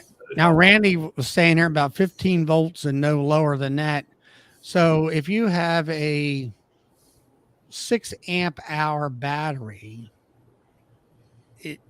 what's it go from 18? It starts out at 18 volts, but it just stays at 18 volts until you get down around 15, and then that's when it quits. From what I gather. So, Randy, how long does that make the battery actually last when you're treating? That's the good question. Yeah. How many hives can you treat? And the thing of it is, I mean, you know, when I treat, yeah, it takes me a minute and a half for the amount of stuff I'm shooting in there. Well, I got to figure out on the ProVap how to change the temperature, because somehow the temperature is not what it was when I got it. It doesn't get up to 400 and something degrees. I adjust mine lower. I don't like mine at 400. I adjust it down to around 380. On the ProVap, for me, it's 230 degrees Celsius. Okay, so that's what mine's showing, around 230. It goes That's up, right. it'll go up to like 250, and then when you hit it, And if you'll notice, when it hits 250, the little red light comes on the left-hand side of the screen, and that's it's overheating. You know, Okay. it's shutting that thing down to not overheat. So what I try to do is I'll hit it with hit it with the acid. It'll go from 230 down to about a 119 Celsius, and then it'll start coming back up. And then when it gets around 220, 225, it's pretty much done. And then I'll pull it out, stick it in the next hive, and get myself my my plunger and recharge it. And I don't really worry about the two. I used to get kind of excited. Oh, it's 240. It's too hot, or 50. I just throw the stuff to it and let her go. Some people were concerned about that, and they were asking whether, like you say, the calibration was way off or something. But well, Randy says you can do 15 hives at 4 grams. and that's all the batteries you can get out of that thing. 20 volts, 6 amp, 15 hives at 4 grams. So you'd have to be rotating batteries. Yeah. But hey, I don't know. That's where I have my, I already bought the $1,000, $1,200 generator. And I got the cord and I got everything set up, and so, I turn it on, it gets hot and it stays hot, and you just walk on down the line. And then I moved the truck about twice. That's it. I'm done. Well, I get a long enough extension cord where I just park my truck in the middle and then run back and forth. Yeah, I got a pretty long line. I almost traded my truck in yesterday. And then because you got a bigger one? I was going to, and then I said, you know what? With everything I've got going on, I actually just See you, Vincent. I just refinanced it through the credit union to get a lower interest rate and drop the payments down. So I went that route instead of getting a new one and then them sticking me for. Have you noticed? Well, you probably haven't bought a new vehicle lately, but they're financing up to 80 months now, or 81 months, 9 years for a new vehicle. And they have to, because a new truck costs. I bought one 2 years ago. 58 grand, right? It was gas, so it was like 52,000. So 50, yeah, it was like $52,000. I bought my truck and it was $23,000 when I bought it, and I've paid on it for 19 months, and the trade-in value on it was $1,000 less than what I bought it for. So I was like, well, you know what? I can just trade it in, take the equity, and buy a new truck. And then I was like, but then I'm going to be stuck with payments for a long time, and I'm trying to get out from under those. And thank you, Spanky, for the answer there on that short. And night, Vincent. Night, Vince. So yeah, so they're making moves, trying to juggle everything to make it make sense. And then I found out I'm number 8 in the company in sales for the new company I'm with for this month. And I'm thinking, they said, well, if it's turned in by the 15th, you're going to get paid for it on the 21st when you get your commission check. And it's like, oh, no, anything in November, you don't get paid till December. So I won't get my money until 3 days before Christmas, So that sucks. But you want to see a crazy stat? Yeah, we were talking about shorts. This is a 16-second video. 16 seconds. 1.4 thousand views. 7 hours of view time for a 16-second video. 7 hours. Do they show you on there? I can't see it with my eyes the way they are. But what's the retention? 18 seconds for a 16-second video average view. So people are watching it more than once because it's looping. But supposedly they're going to make it where shorts can be monetized. I don't know how that works exactly. How they're going to do that? Maybe it takes them a while to click off on it. I don't know. Well, I'll have to try one of them with my phone. You'll laugh at this video. Hold on. YouTube, if you want to see something from YouTube Studio here, let me show you something. Where's it at? Analytics. No, I got to go to content, right? No, we're analytics. I have see more. I've got a video. My takeaway was to just maybe put out shorter videos. Well, that's what I was doing because I did that 5-minute one about the tank, and I'm like, I'm only putting one out a week. So maybe the key is to put let's say 2 to 3 a week, but only 5 minutes long. Where's Oh, so they're only doing the last 48-hour ones. I gotta go back and find the video. I just wish I got more subs from that many views. Well, Spanky's got a good thing, Eric. Now I understand what he means by the long form. That the videos replay over and over. The shorter, the more replays. And Soap and Suds, she does shorts. Where's it at? Are you monetized, Soap and Suds? Oh yeah, she's got 11,000 something subs on her channel. Okay, I've checked her. She does tarot cards and stuff. I think that's the one. I have a video that's got 65,000 views. But now I would need a lot more subs before I get monetized. I got about 1,600 hours worth of view time, and then I got, like you say, under 500 subs. Well, maybe what I'm thinking of right now is I want to go out and I want to maybe tomorrow while it's daylight, I can check my mic drops. Maybe I'll try to use my camera to do she does a mix of everything. Well, that's the one thing like with, well, I've got over 3,000 watch hours. Just don't have the subscribers. Oh, yeah. It'll get That's there. The thing. It's like Kaylee with the Honeystead. She's got, everybody talks about her. Well, it's not about the bees.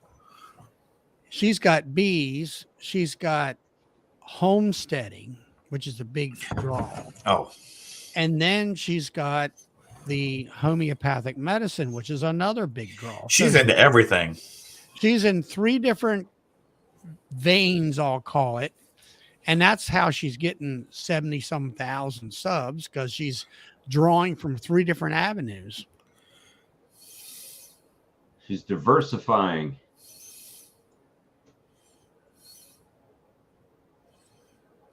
Well, doggone it.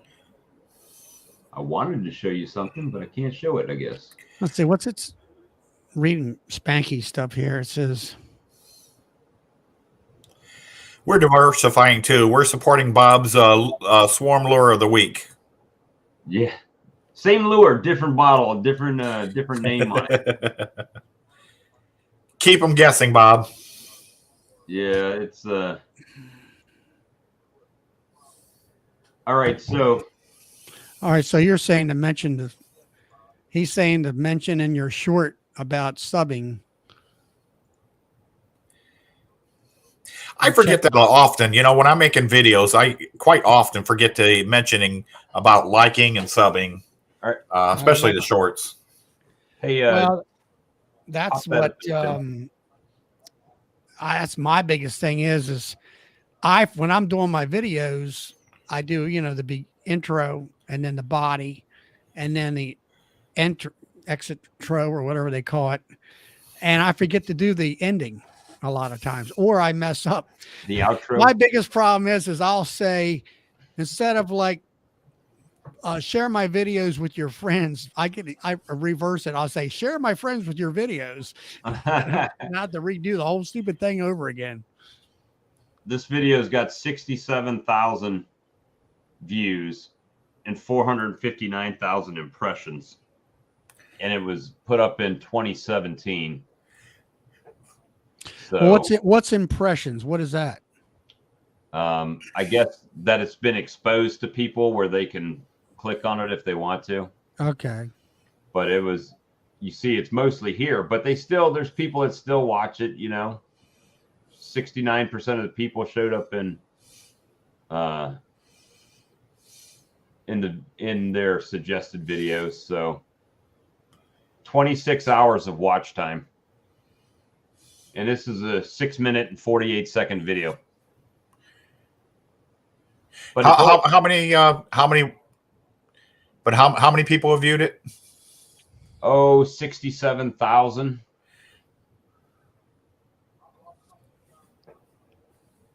And I still, once in a while, it'll pop up there. Now that I've got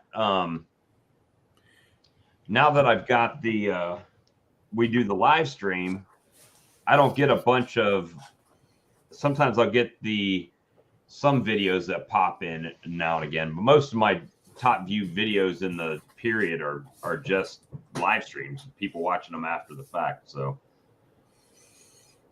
but we just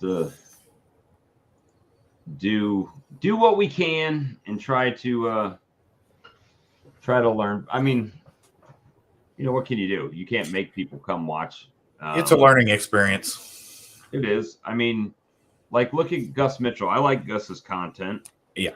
But if Cayman wasn't putting his name out there so much, he wouldn't be where he's at subscriber wise. I mean, honestly, because he would have had to start like everybody else with no views, no viewers.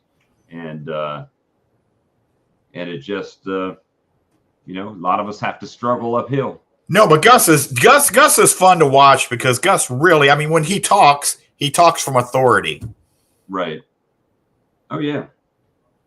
But he needs to work on his videography. Well, we all do. Yeah, but what gets me is he's sitting there talking about his extractors and his, what's the tank? What's that called? Where the bottling tank?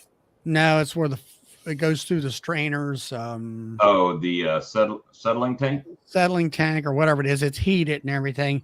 And all you see is his backsides or whatever. And I'm like, Gus, get the camera get it in front of you and understand what you're trying to show. Yeah, I don't think he has anybody doing any filming. I think he uses a tripod. Well, that's what I do. I do all my stuff with a tripod and everything. I mean, I just, I've learned to say, okay, I'm going to bring you up closer. And then I, cut, bring the tripod up and then do the close-up shots. If I had a second camera, but then that's more work or more technology, I guess you would say, to try to blend those two films together. Yeah, I have my wife. She's helping out a lot this year. I sometimes do my own shots, but if I can get my wife out there, I love when she does a lot better job than I do.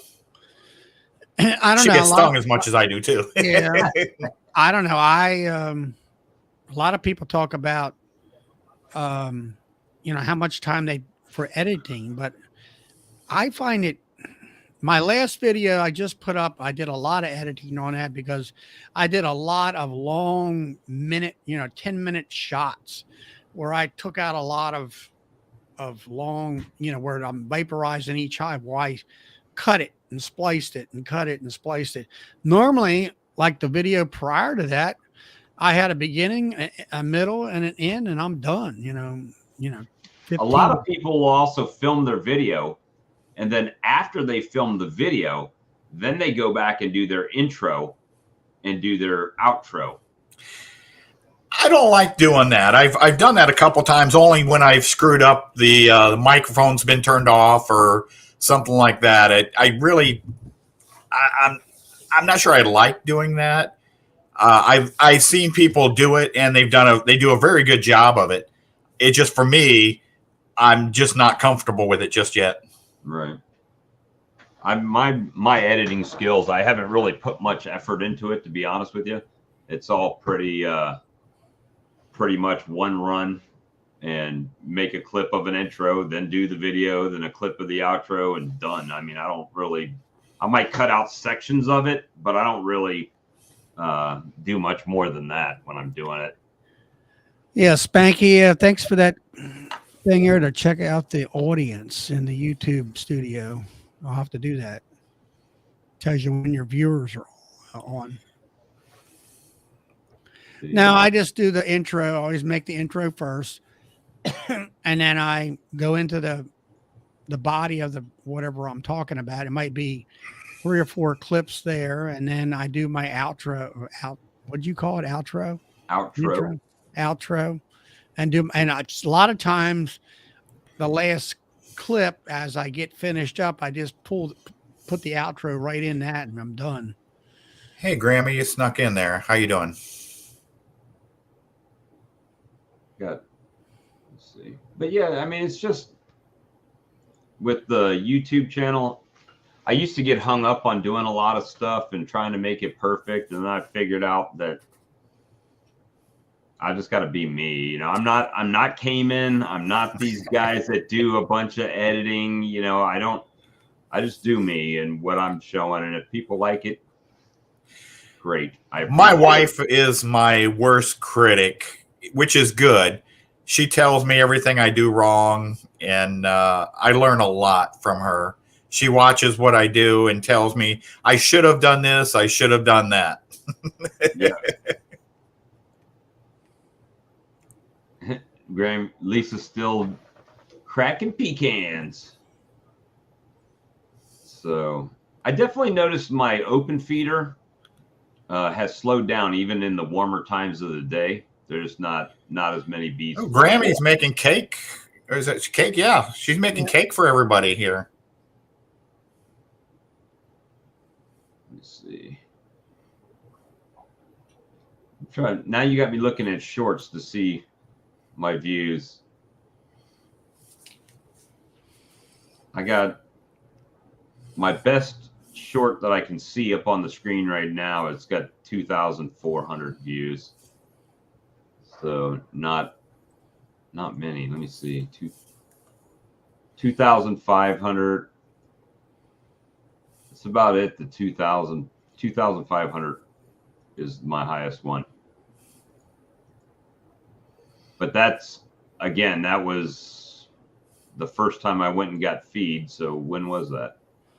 Don't show me the date.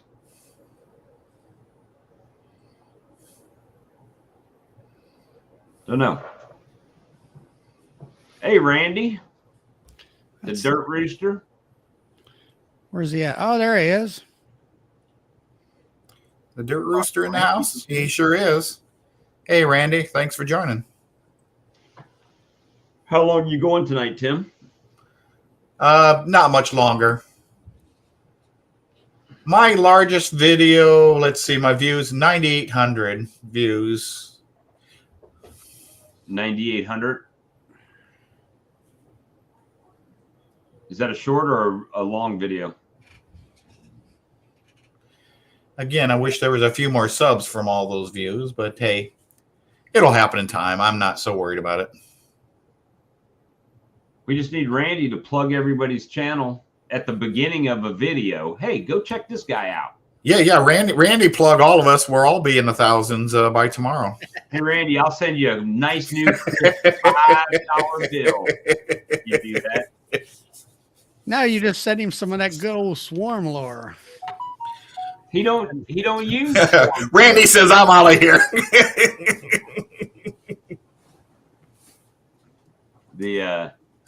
He'll have to bait inside of a wall when he's cutting it out.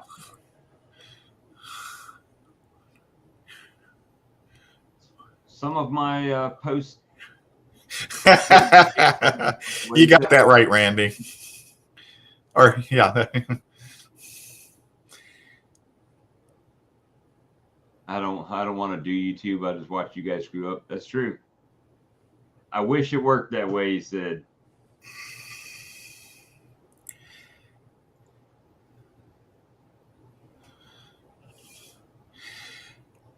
We do. I tell you what, you wouldn't believe the kind of stuff that's left on the editing room floor. I've made a couple funny videos based on some of that, but show when the hive falls over, when the when my swarm trap falls off the top of the ladder when I'm shaking a swarm into it, and you haven't seen me fall over yet, but that'll come one day. Trip on something and fall over. getting stung is the worst. You're trying your video, and you think you're being cool with no suit, no gloves, and that's when they come out after you and zap you. Yeah. I'm waiting, and I wonder if Brian actually gets stung and he just doesn't tape it. It doesn't make the final cut when he's out there in his shorts and Crocs. Yeah, Vincent, I just feed sugar water. I've already fed him. It's cold now up here, and I'm done. I'm done feeding. And that was back to your thing, Tim, is I feed them to the where they basically quit eating. And then after that, I don't normally have to feed them come springtime. Now, I didn't feed them like my nukes this past year. I fed them, but I quit feeding them. I didn't wait till they just wouldn't eat anymore. And I wound up putting sugar bricks on them come February, March. And I don't like to do that. I don't like being running around trying to play catch up. So that's what I do. I mean, it depends where what you do you live. put on yours, Bob? On my colonies, I was using sugar bricks last year.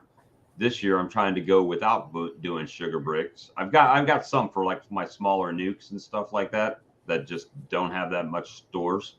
Yeah, I mean, but what's temperature down there right now? 50. Right this second, 39 degrees. Really? Okay. What's daytime? What's your daytime? What's it been this week? Oh, this week it's been kind of cool. 50, 40. Daytime temperatures today. Why is it not showing today? Well, it's supposed to be 61 and 40 tomorrow, and 52 and 30 on Saturday. Yeah, now see, this week for us, it's been 40, maybe 45 at the most, but it's been really windy though, and it's also rain and stuff. What it's getting cold here. I mean, Vincent's talking about what I feed and everything.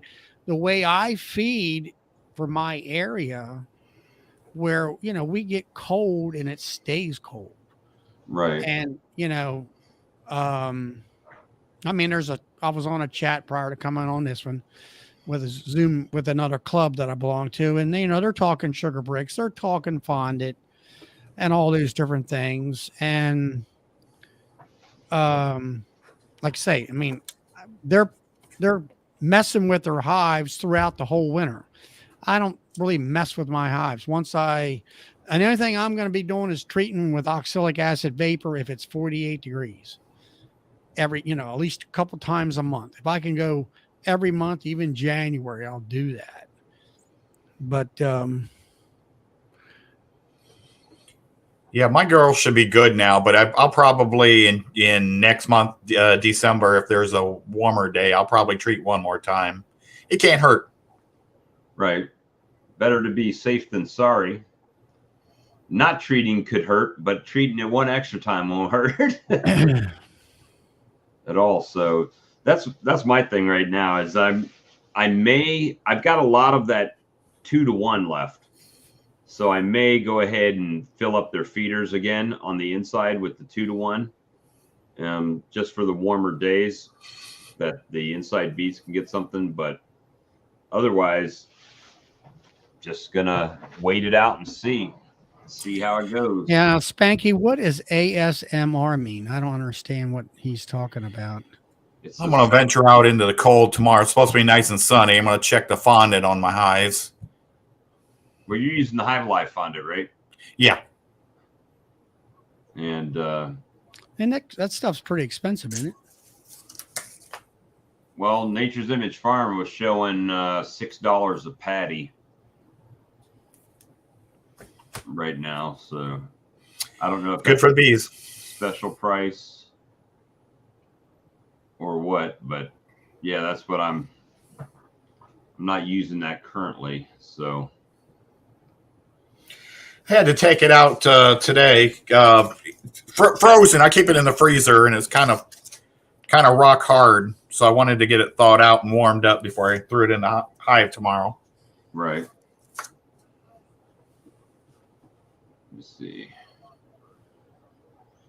Yeah, I just got too much going on, too distracted right now. So the with the bees, yeah, I'm just gonna wait and see, and maybe put some feed in each colony, 2 to 1, and let it go, and let them just do their thing, and take this Sawmill Charlie. I might be buying a bunch of packages in the spring. I don't know.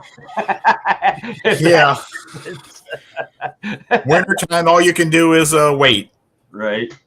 And try to go ahead and finish up the stuff I've got going with the lure.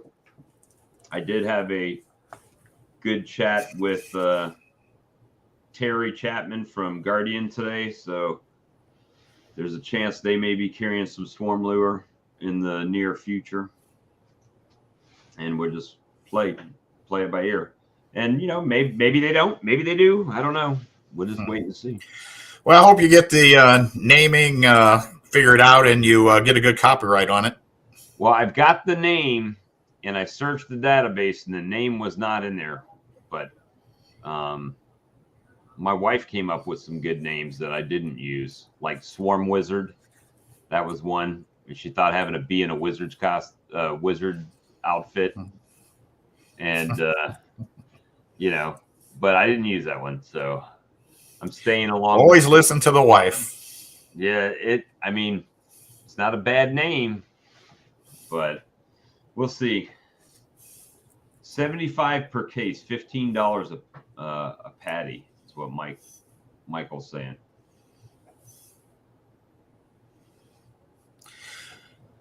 And yeah, so the sound recording. So I think it's Rich from Time is Honey told me one time what it sounds for. It's like audio sound, or it's ASMR, right? Meditation recording or something like that. So some people just like to hear the sound of buzzing bees. So that's the it's like an amplified type of sound setting on it. Yeah, I'll try it. But feet are very popular too, and eating is big now. Well, guys, it's 10 o'clock. I was surprised we went more than 15 minutes. that's because we were here. Hey, it's very much easier to do these streams when you've got more than one person. I agree, and I appreciate you. Thank you, Charlie, for jumping in when you did. Well, I seen when you put the, what do you call it, the stream thing out to click on. And it's like Bob was on here one night by himself, and I've got some bugs I've got to work out on this thing yet, but we'll get it. It looks like for me, as far as video, I need to get a better video monitor because you guys are crystal clear and I'm kind of dark and get fuzzy. a $50. I'm using a Logitech 920, I think is what the model is. Logitech 9. I have no idea what mine is. Some off-brand. 1080p webcam, the USB. You just plug it in, your computer pick it up. Yeah, I just went down this week, and I'll have to tell Lee. It's the sexy lighting as well. All I got is LED. I thought about them rings that you see, but now I took the big plunge on a new computer build, so I got a friend of mine. We went and got the parts, and it'll be kind of like Lee's, as far as speed and everything else. You say you're going to get a setup like Lee's? Yeah.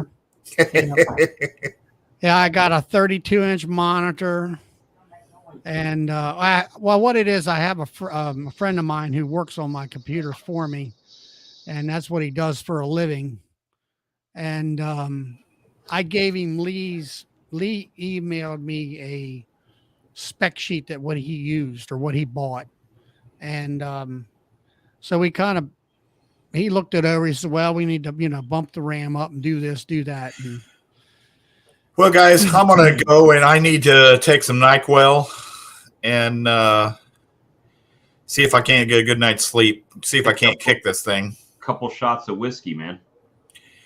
I appreciate everyone that showed up, and maybe we'll try this again. Yeah, let us know. We'll be here.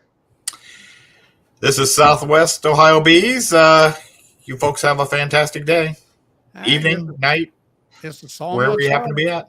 Y'all know who I am. Yeah, Bob at B Walker's Bee Ranch and Sawmill Charlie's Bee Farm. Thanks for joining.